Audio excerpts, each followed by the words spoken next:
Tulog ka mga minor de edad gilugos kuno sa El Salvador City. Atong sero ng detalye gikan ni Clyde Makaskas live. Clyde!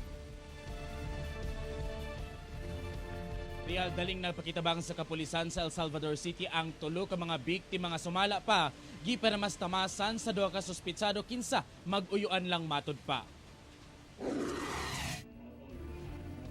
Nag-uban karon sulod sa selda sa El Salvador City Police Office ang mag-uyuan nga sila Mariano Maghanoy, 52 anyos, ug John D. Batalya, 18 anyos. Human giaresto sa kapulisan sa El Salvador City Merkules sa gabi.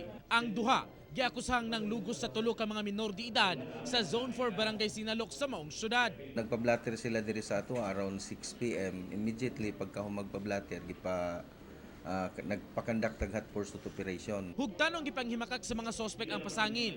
Sumala ni Maghanoy, wala siya masayod sa ginahimo sa iyang pag-umangkon. Pagka hubog na nila, nagkaslalay sila na dagan na ng babae pa ingon diri.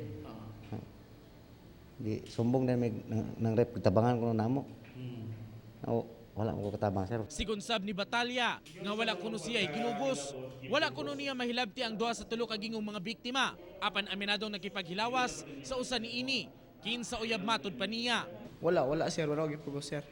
Sa tinuro lang sir, wala ko siya gipugos. Nag-uban kuno nga nag-inom ang mga sospek ug ang mga biktima ni atong tungura. Gipay lalom na sa medical examination ang tulo ka mga biktima aron masayran kung nahilabtan ba gayud sila.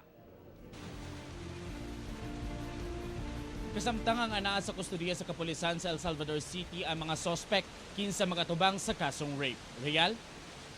Okay, daghang salamat Clyde Makaskas.